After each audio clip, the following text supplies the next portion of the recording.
Shalom aleihim bisem Yeshua HaMashiach, salam sejahtera di dalam nama Tuhan Yesus Kristus. Bapak Ibu Saudara, saya akan membahas tentang tubuh kebangkitan dengan tubuh kemuliaan ya Bapak Ibu Saudara ya. Memang Yesus mengatakan, ayat Alkitab mengatakan begitu, jika anak manusia datang dengan kemuliaan, ya, kemuliaan artinya misalnya contohnya Matius 16 ayat 27, anak manusia datang dengan kemuliaan, artinya anak manusia memakai tubuh kemuliaan itu ya. Nanti ya toh. Sekarang waktu itu pun sudah pernah tubuh kemuliaan di Pulau Patmos. Lalu bedanya dengan tubuh kebangkitan ya. Bapak Ibu Saudara, kalau tubuh kebangkitan itu waktu Yesus bangkit lalu menampakkan diri 40 hari ya. Yesus bangkit menampakkan diri selama 40 hari. Itu tubuh kebangkitan. Untuk membuktikan apa? Untuk membuktikan bahwa dia hidup. Di dalam kisah Rasul 1 ayat 3. Nah, sebenarnya Yesus itu waktu bangkit itu sudah roh ya. Sebenarnya sudah roh. Tapi dia perlu membuktikan kalau dia itu hidup gitu loh ya.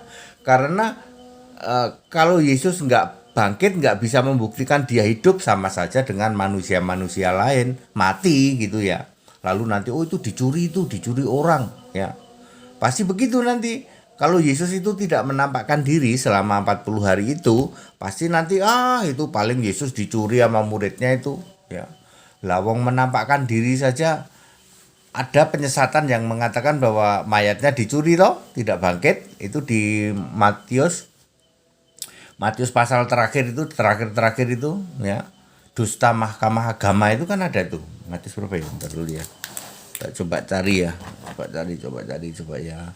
Matius 28 seingat saya ya. Matius 28 seingat saya ya. Matius 28 ayat 8. Dusta mahkamah agama itu Matius 28 ayat 11 sampai 15 ya. Matius 28 ayat 11 sampai 15. Itu ada dusta mahkamah agama. Itu pun Yesus bangkit loh. Ya, Yesus bangkit aja masih ada dusta. Dicuri itu. Udah kamu itu mayatnya dicuri lah ya. Apa sih disuruhnya itu, suruh kamu harus mengatakan bahwa murid-muridnya datang malam-malam dan mencuri Yesus ketika kamu sedang tidur. Ya, Yesus bangkit menampakkan diri aja masih ada yang nyesatin kayak gini. Apalagi kalau Yesus tidak menampakkan diri ya. Oke, Yesus menampakkan diri memakai tubuh kebangkitan ya. Tadinya tidak tampak, lalu menampakkan diri karena sudah roh, menampakkan diri memakai tubuhnya Yesus yang ada lubangnya, betul ya, ada lubang di tangan, ada bekas di lambung.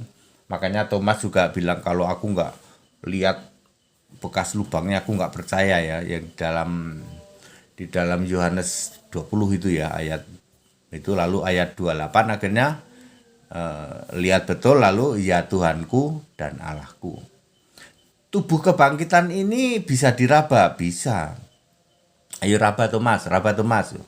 Makan ya, makan apa aja.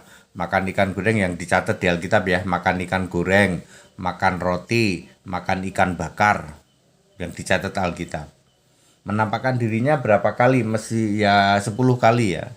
10 kali sih sebenarnya menampakkan diri. Yang 7 kali itu ke Petrus, ke lain sebagainya, sebenarnya Yesus sudah naik ke surga memakai tubuh kemuliaan sebenarnya ya. Oke, jadi tubuh kebangkitan itu Yesus memakai tubuh di bumi, bisa dipegang, bisa nembus dinding juga ya, nembus dinding. Kunci kamar dikunci semua, dikunci, pintu dikunci, tapi dia bisa nembus, bisa masuk. Ya. Itu tubuh kebangkitan ya. Kalau malam kemana Pak? Habis ketemu sama murid-murid terus dia ngilang balik ke surga ya. Karena di dalam apa itu Yohanes 20 ayat 17, Aku akan ke Bapakku, Bapamu, Allahku, Allahmu. Selama periode Yesus menampakkan diri, Yesus itu masih memanggil Allah itu Bapakku, Bapamu. Masih Bapakku, Allahku, masih begitu. Waktu manusia juga ya memanggil Allah memakai Bapa ya, sebagai kiasan dirinya sendiri Allah di surga sana ya. Oke. Kira-kira lama memakai periode tubuh kebangkitan berapa? Ayat Alkitab menulis 40 hari ya. Kisah 1 ayat 3. Lalu naik awan naik di Kisah 1 ayat 9. Lalu berapa lama memakai tubuh kemuliaan sebelum ke surga? Ya sebenarnya begini Bapak Ibu Saudara, waktu tubuh kebangkitan pun kalau misalnya malam udah nggak ketemu sama murid-murid, dia naik ke surga ya. Terus tubuh kemuliaan juga begitu, kalau sudah selesai ketemu dengan Yohanes ya naik ke surga. Yohanes itu diperkirakan ya, Wahyu itu kan 22 pasal ya, itu ketemu sama Yesus, yang Yesus tubuh kemuliaan ya. Yesus tubuh kemuliaan ini bedanya dengan tubuh kebangkitan nggak bisa dipegang. Tapi bisa kelihatan kalau tubuh kebangkitan kan, itu Yesus ada rambutnya, rambut biasa gini ya. Tapi ya nggak botak, kalau ini kan botak nih, ini tipis rambutnya ya. Ya, kelihatan ini bisa dipegang. Ya. Kalau tubuh kemuliaan itu description-nya di dalam Wahyu 1 ayat 13 sampai 16. Kelihatan ada itu rambut, itu mata, tapi dipegang nggak bisa. Wajahnya seperti terik matahari gitu ya. Tapi ya kelihatan sosok ini, ini begitu ya, digambarkan seperti itu. Itu tubuh kemuliaan. Itu sudah roh itu. Tapi nggak bisa dipegang. Kalau tubuh kebangkitan itu roh yang memakai tubuh bisa dipegang, betul-betul bisa dipegang tubuh fisik. Kalau tubuh kemuliaan enggak ya. Kira-kira berapa lama ya? Ya terakhir itu selama penulisan kitab Wahyu ya. Itu kira-kira Yesus menguasai Yohanes enggak sekali, enggak langsung hari ini langsung diajak keliling lalu Yohanes ingat semua ditulis, enggak kayak gitu ya. Jadi nanti jeda lagi itu juga beberapa kali ya, Paulus saja untuk menulis semua kitab-kitab Paulus itu coba dicari ya, seingat saya ada 5 kali dalam tanda petik ketemu Yesus melalui suara, melalui penglihatan, melalui dan lain-lain itu 5 kali Paulus itu ya. Artinya tidak dalam satu waktu yang sama, tidak cuman sehari selesai nulis kitab, enggak ya. Yohanes juga begitu ya. Jadi yang ditemuin Yesus dalam tubuh kemuliaan, itu siapa saja? Contohnya adalah siapa? Petrus di dalam Petrus itu ada di Kisah 10 ayat 15.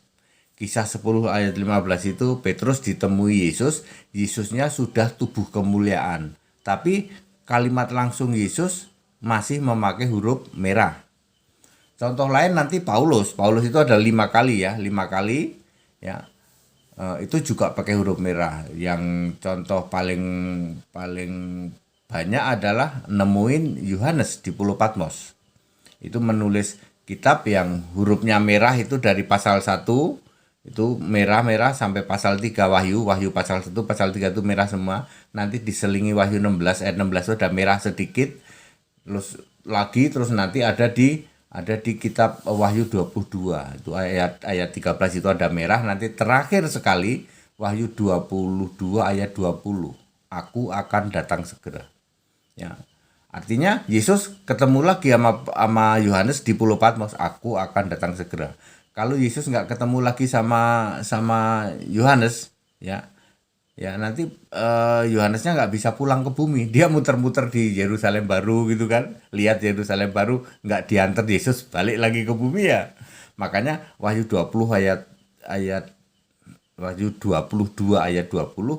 aku akan datang segera pakai huruf merah. Artinya Yesusnya sedang di Pulau Patmos. Itu dalam tubuh kemuliaan. Kira-kira jeda waktunya itu, tunggu ya, Yesus naik ke surga tahun 33. Sementara bait Allah roboh runtuh itu tahun 70. 43 itu selesai nulis kitab Wahyu itu. Ya kemungkinan sampai tahun 70 Masehi lah gitu. Yesus itu memakai tubuh kemuliaan, sering nemuin di situ. Habis itu tidak ya. Kenapa tidak? Karena untuk apa? Tidak ada disuruh nulis kitab baru, tidak ada disuruh nulis ajaran baru atau ajaran agama baru, enggak. Paling Yesus menemui seseorang di era setelah sekitar tahun 70 Masehi, lewat hikmat, lewat dikuasai roh, tapi tidak untuk nulis kitab baru ya. Seperti saya 2 kali, setidaknya 2 kali ya, lihat bumi datar sama lihat alam maut ya. Makanya ya tidak boleh sombong sih, tapi saya ingin mengatakan tidak ada yang bisa menjelaskan bumi baru nanti datar ya. Karena saya pernah diizinkan seperti itu. Seingat saya, sepanjang yang saya ingat, tidak ada pendeta lain yang bisa menjelaskan alam maut sampai begitu detail gitu. Oh, ini lorong, oh ini jurang maut, begitu detail.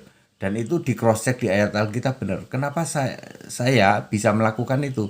Karena aku pernah dikuasai roh dan diizinkan untuk melihat yang namanya alam maut.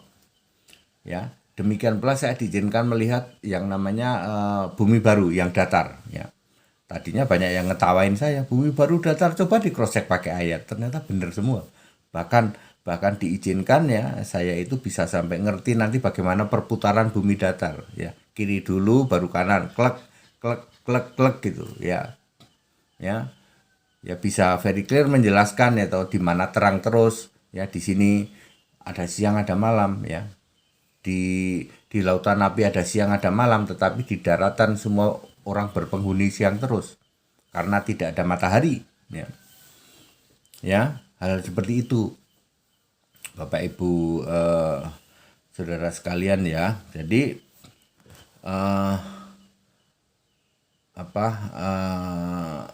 itu yang ingin saya sampaikan ya Bapak Ibu saudara. Kembali saya mengingatkan pentingnya kita itu gini, saya mau mengajak begini ya, dalam bahasa yang mudah dimengerti, sudahlah ya Bapak Ibu Saudara. Yuk perjanjian lama, terus Matius, Markus, Lukas, Yohanes, terutama Matius, Markus, Lukas, Yohanes dan perjanjian lama, itu yuk kita pakai untuk referensi Pak. Ya, bukan berarti saya mengajak nggak usah dibaca, bukan begitu ya. Tidak ya, apalagi hilangkan aja, enggak ya. Untuk referensi Pak, ayo kita fokus setelah Yesus naik ke surga ya, kisah yaitu kisah 1 ayat 3 misalnya, terus ke sana sampai kitab Wahyu. Tujuannya apa? Itu tujuannya update Pak. Masa hari gini masih ngomongin Yesus manusia, masih ngomongin kelahiran Yesus gitu, itu aja yang dibahas gitu. Masih ngomongin bagaimana dengan kitab Musa, yang Musa ketemu galah. Itu barangnya udah nggak ada. Orang Medan bilang tuh barang udah nggak ada itu. Barang nggak ada itu barang. Gitu. Musanya sudah mati. Gitu. Saya ingin mengajak Bapak Ibu Saudara, coba ayo kita itu back to the Bible. Perjanjian Lama dan Matius, Markus, Lukas, Yohanes itu kita jadikan referensi. Ayo kita coba dalemin membaca mulai dari Kisah Rasul sampai Wahyu. Terutama kitab Wahyu. Terutama. Ya, supaya kita update. Kalau kita demen banget baca Matius, Markus, Lukas, Yohanes, kita terus akan muter-muter Yesusnya manusia terus. Ya. Dan hujat terus, Yesus itu dihujat-hujat terus. Yesus masih manusia, sujud kepada Bapa, gitu-gitu melulu Pak. Padahal itu barang udah nggak ada itu. Ya. Ya kita mendingan membaca yang update ya, mulai dari Kisah Rasul sampai Wahyu. Nanti untuk referensi, oh ini linknya ke kitab Matius ya, nggak apa-apa ya, supaya kita semua paham seperti itu ya. Salah satu kesalahan terbesar dari gereja-gereja di luar sana 90% apa? Karena mereka berputar-putar di Matius, Markus, Lukas, Yohanes, demen banget membaca ayat-ayat yang Yesus itu masih nyembah Bapa. Yesus itu masih sujud pada Bapa. Yesus itu masih doa kepada Bapa. Lah iya, itu kan dulu, Pak. Barang itu udah nggak ada sekarang. Ya. Clear ya Bapak Ibu Saudara ya. Supaya kita bisa paham. Jadi tubuh kebangkitan itu ya bedanya dengan tubuh kemuliaan. Tubuh kebangkitan cuma 40 hari. Tubuh kemuliaan kemungkinan besar anggap aja lah hampir mungkin 20-30 tahun lah. 20 sampai 30 tahun. Kalau dianggap ketemu itu tahun mulai 33 ya, 33 sampai tambah 30 mungkin sampai 60 gitu. Terus Yohanes nulis kitab Wahyu itu 10 tahun, anggap aja seperti itu. Ya. Jadi Yesus sering ketemu Yohanes untuk dikuasai roh itu nggak cuma sekali. Nanti ini ditulis gitu ya, terus nanti begitu lagi ditulis lagi. Ya, itu kitab Wahyu itu karena 22 pasal itu cukup lama. Ya, yang jelas selesai tahun 70 ya dengan diizinkannya Bait Allah roboh. Lalu ayat-ayat terakhir dalam kitab Wahyu adalah ya Wahyu ya masih awal sih ya. Wahyu pasal 3 misalnya ada ditulis jemaah iblis. Kenapa di situ Yesus berkata jemaah iblis, perkataan langsung Yesus loh. Artinya Bait Allahnya sudah roboh itu sebenarnya. Tunggu ya, berarti mesti oke, kita memakai Wahyu 11 deh. Wahyu 11 Yesus suruh ukurlah Bait Allah. Ya, berarti Wahyu 11 itu setengah penulisan kitab Wahyu, Bait Allahnya belum roboh loh. Nanti ya oke lah, anggaplah aja bener lah ya. Jadi ke Yohanes itu sekitar selesai tahun 60 lah, lalu Yohanes nulis 10 tahun. Ya, selesai tulis roboh itu Bait Allah. Ya, artinya agama Yahudi sudah betul-betul tidak ada agama Yahudi ya. Tauratnya sudah batal, Allahnya sudah dibentuk jadi Yesus. Sekarang tempat ibadahnya, Bait Allahnya sudah dirobohkan tahun 70 Masehi itu. Baik Bapak Ibu Saudara, saya sudah sangat-sangat clear menjelaskan tentang tubuh kebangkitan dan tubuh kemuliaan ya. Jangan sampai bingung ya. Nah, kalau sekarang Yesus di surga, udah nggak bisa lagi diprediksi mana ya kepalanya Yesus ya.